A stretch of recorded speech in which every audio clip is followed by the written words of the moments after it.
The lockdown alarm gave them 90 seconds before the shooters reached the library. While teachers panicked and children cried, the woman who'd been stamping books for 3 years calmly locked the doors, moved furniture, and began giving orders like the combat pilot she'd never told anyone she used to be. Welcome to Unseen Valor. Before we continue, teachers watching, what's the most intense situation you've faced protecting students? Drop your story below. And if you believe stories like these need to be heard, subscribe to help keep these voices alive. Sarah Chen had been the head librarian at Jefferson Elementary for exactly 3 years, 2 months, and 14 days. Not that anyone was counting, except Sarah, who had a habit of tracking time with military precision, though she'd never explained why to her colleagues. Every morning at 6:45 a.m., she unlocked the library doors with the same systematic approach she brought to everything else. Check the returns bin, update the checkout system, arrange the children's reading circle, and prepare for another day of whispered shhs and stamped due dates. To the 400 students at Jefferson Elementary, she was simply Miss Chen, the kind woman with gentle eyes who helped them find books about dinosaurs and space adventures. To the faculty, she was the reliable colleague who never missed a day, never complained about budget cuts, and somehow managed to make their outdated library feel magical. Principal Martinez often remarked that Sarah had transformed their library from a forgotten corner into the heart of the school. She has this way with the children, he'd tell visitors, quiet authority. They respect her instantly. What he didn't know, what none of them knew, was that Sarah's quiet authority had been forged in a very different kind of classroom. One where mistakes weren't measured in late fees but in lives lost. Sarah kept her past carefully compartmentalized, stored away like the rare book she protected in the library's climate-controlled archive room. Her colleagues knew she'd done some traveling before becoming a librarian. They knew she was unmarried, lived alone in a modest apartment, and drove a sensible Honda Civic that she maintained with unusual precision. They didn't know that her morning routine included checking 3 different news sources for international incidents. They didn't know she still woke up at 500 hours out of habit, or that her apartment closet contained a carefully preserved flight suit with the name Chen stitched above the left breast pocket, along with wings that marked her as one of only a few hundred women to ever pilot an F-16 Fighting Falcon in combat. Most importantly, they didn't know that Major Sarah Chen, callsign Phoenix, had flown 127 combat missions over Afghanistan between 2018 and 2021, earning a Distinguished Flying Cross for exceptional valor during a mission that saved an entire forward operating base from being overrun. The transition from cockpit to library had been Sarah's choice, a deliberate step back from a world of split-second decisions and life-or-death stakes. After her father's death from cancer, she'd wanted something quieter, something that connected her to the future rather than the conflicts of the past. Teaching children to love reading felt like the opposite of everything she'd done in the military, and that was exactly what she needed. Or so she thought. The morning started like any other. Second grader Tommy Williams burst through the library doors at 7:30 a.m., clutching a book about fighter jets that he'd checked out the previous week. Miss Chen, I finished the whole book," he announced, his voice echoing in the quiet space. Sarah smiled, kneeling down to Tommy's eye level. "The whole book? That's wonderful, Tommy. Tell me what you learned." "Did you know that fighter jets can go faster than sound?"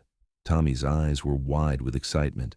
"And they have these really cool pilots who have to be super brave." For just a moment, Sarah felt the familiar tug of memory, the sensation of pulling G-forces, the weight of a helmet, the responsibility of carrying weapons that could change the outcome of a battle. But she pushed those thoughts aside, focusing instead on Tommy's enthusiasm. "They do have to be very brave," she agreed. Would you like to find another book about airplanes? As the morning progressed, Sarah fell into her familiar rhythm.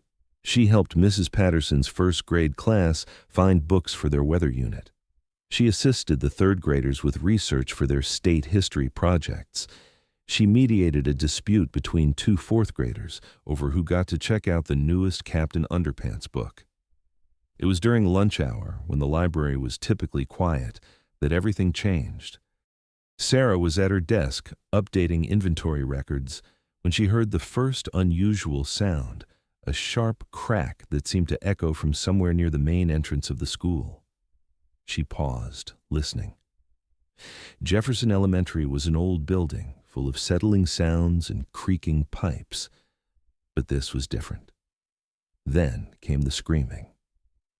Sarah's body responded before her mind had fully processed what was happening.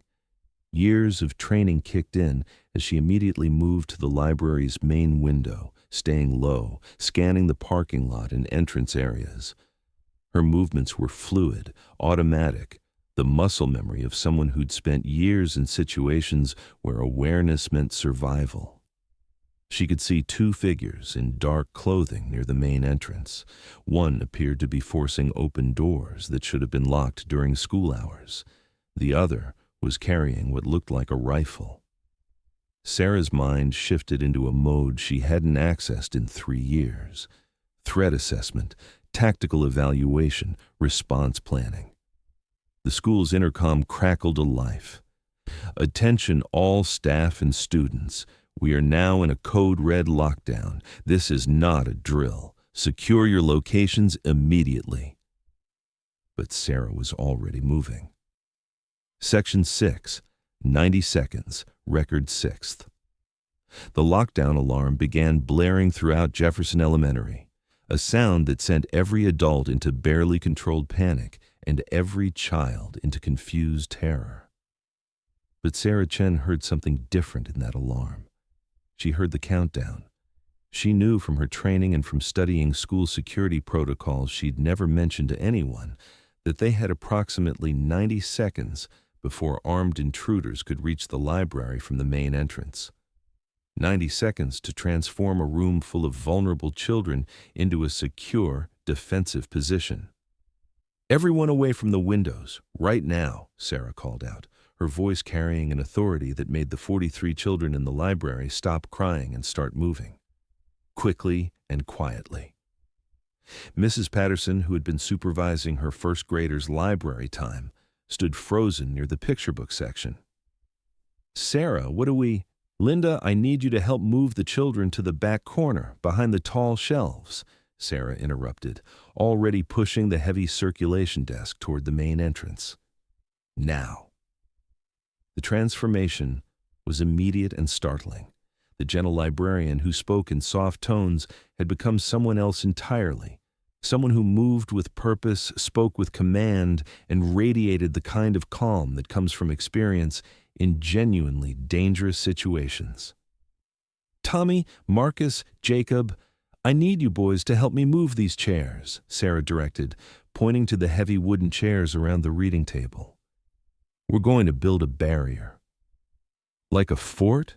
asked Tommy, his fear temporarily replaced by curiosity. "Exactly like a fort," Sarah confirmed while mentally calculating sight lines, cover positions, and secondary exits. The best fort ever. Sarah moved to her desk and opened the bottom drawer. The one she'd told curious students contained boring administrative files. Her fingers found the item she'd hoped she'd never need. A tactical radio, military grade, that she'd kept active and charged for 3 years just in case. She switched it to the emergency frequency used by local law enforcement and keyed the microphone. "Jefferson Elementary Library to any responding units," she transmitted in the calm, precise tone she'd used to call in airstrikes. This is Sarah Chen. I have 43 children and 1 adult in the library. 2 armed subjects moving east down main hallway, last seen at classroom 103. I have established defensive positions and have eyes on their approach route." The response came immediately. Jefferson Elementary Library. This is County Sheriff Deputy Martinez. Can you confirm your location and defensive capabilities? Mrs. Patterson stared at Sarah in shock. The voice coming from the librarian was completely different, professional, military, confident in a way that spoke of experience with life and death situations. Library is southeast corner of building, first floor, Sarah responded. Single point of entry from main hallway. I have visual on approach route via security cameras. 43 children secured in back corner behind cover. No injuries at this time. Copy that, Jefferson Library. How do you have access to security cameras? I'm the head librarian, and Sarah paused, then made a decision that would change everything. Deputy Martinez, I'm also Major Sarah Chen, U.S. Air Force, call sign Phoenix. I've been retired for 3 years, but I think you should know I have combat experience. The library door opened slowly, and Sarah found herself face to face with a nightmare that had become reality. 2 figures in dark clothing, armed with assault rifles, scanning the room with the methodical approach of people who had planned this moment. But they hadn't planned on encountering Major Sarah Chen. Empty, said one of them, noting the apparently vacant library. Check behind the desk, replied the other, beginning to move toward Sarah's position. Sarah made a decision that would have seemed impossible to anyone who knew her only as the quiet librarian. She stood up from behind the circulation desk, hands visible, placing herself directly between the armed intruders and the children hidden in the back corner. Stop, she said, her voice carrying an authority that made both figures pause. There are children in this room.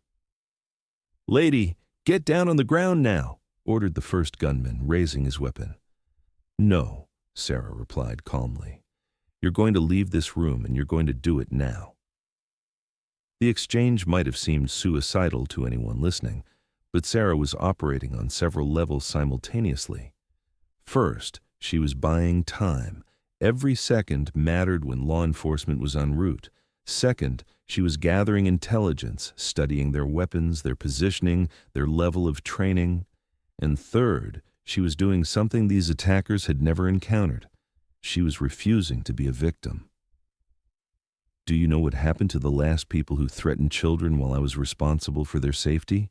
Sarah asked, taking a small step forward rather than retreating. The question was strange enough to make both gunmen hesitate. I called in an airstrike that turned their position into a crater, Sarah continued, her voice steady and matter-of-fact. The difference is, today I don't have an F-16. Today I have something better. I have 43 children depending on me, and that makes me more dangerous than any weapon you're carrying. What followed was a textbook example of crisis de-escalation, though it would be days before anyone fully understood how expertly Sarah had managed the situation. The psychological warfare was intentional. Sarah knew that most school attackers relied on fear and helplessness from their victims. They weren't prepared for someone who had actually faced enemy fire and lived to tell about it. Her radio crackled. Major Chen, we have the building surrounded. Subject's only exit is through your position. Sarah keyed the microphone. Copy. Subjects are contained in library. 43 civilians secure. The second gunman, who had been largely silent, finally spoke. We need to go. This is wrong. This is all wrong. Sarah recognized the hesitation and pressed her advantage. You're right. It is wrong, and you still have a choice to make it right. I've seen what real combat looks like, Sarah continued. I've seen what happens when people make choices they can't take back. You still have time to walk out of here. You still have time to choose differently. From her position, Sarah could see the tactical team approaching through the hallway via the security camera feed on her phone. She had perhaps 30 seconds before the situation would escalate dramatically. Listen to me very carefully, she said, addressing both gunmen. In 30 seconds, this library is going to be full of law enforcement officers who are trained to end threats, But right now, at this moment, you're not a threat. You're two people who made a mistake but haven't done anything that can't be fixed. The silence stretched for 15 seconds that felt like an hour. Then, incredibly, the second gunman set down his weapon. The tactical team reached the library doorway just as the lead gunman set down his weapon and raised his hands. The immediate aftermath was controlled chaos. Law enforcement secured the weapons and suspects. Paramedics checked every child for signs of trauma. The FBI began their investigation into how two unemployed 20-somethings had planned an attack on an elementary school, but had been stopped by a librarian they'd never expected to encounter. But for Sarah, the most important moment came when she knelt down among the 43 children she'd protected and returned to being their librarian. "Is it over, Miss Chen?" asked Tommy Williams, still clutching his book about fighter jets. "It's over," Sarah confirmed, "and you were all incredibly brave." "Were you really a fighter pilot?" asked Amanda, the quiet third grader who had asked Sarah to promise nothing bad would happen. Sarah smiled, realizing that her secret was now completely out in the open. "I really was, but being your librarian is a much better job." As the children were reunited with their families and the investigation continued, Sarah found herself facing a choice she hadn't anticipated. Her past was no longer hidden.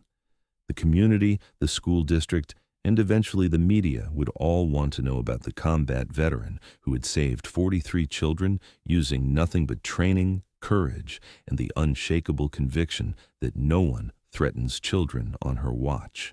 6 months later, Sarah Chen was no longer just the head librarian at Jefferson Elementary. She had become the school's director of safety and security, a position created specifically for her.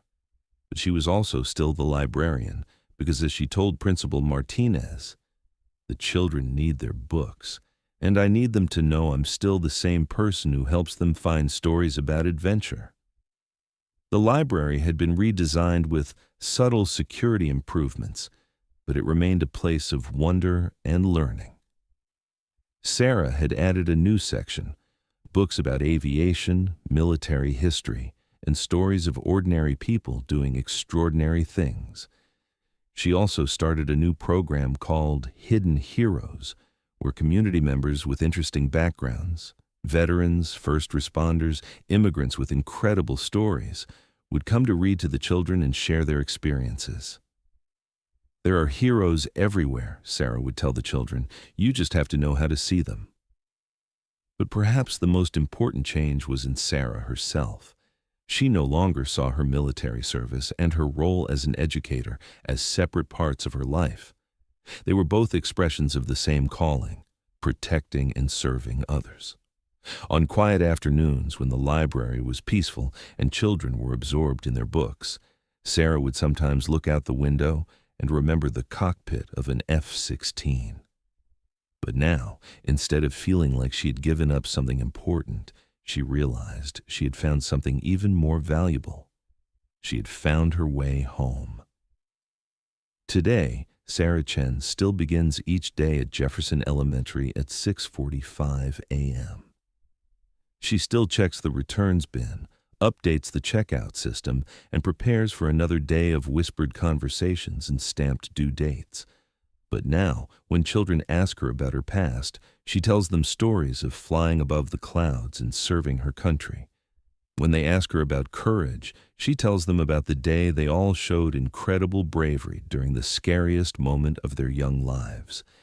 And when new students arrive at Jefferson Elementary, the other children tell them about their librarian, the one who reads them stories about dragons and adventures, who helps them with research projects, and who once flew fighter jets and saved their school. "Miss Chen is the best librarian ever," they say. "She keeps us safe, she helps us learn, and she has the best stories." Because sometimes the most extraordinary heroes are the ones who choose ordinary jobs and do them with extraordinary love. Sarah Chen, callsign Phoenix, had found her most important mission, nurturing the next generation one book at a time. The end. Have you ever discovered that someone close to you had a completely different past than you imagined? We want to hear that story. Teachers watching, what's the most courageous moment you've experienced in your classroom?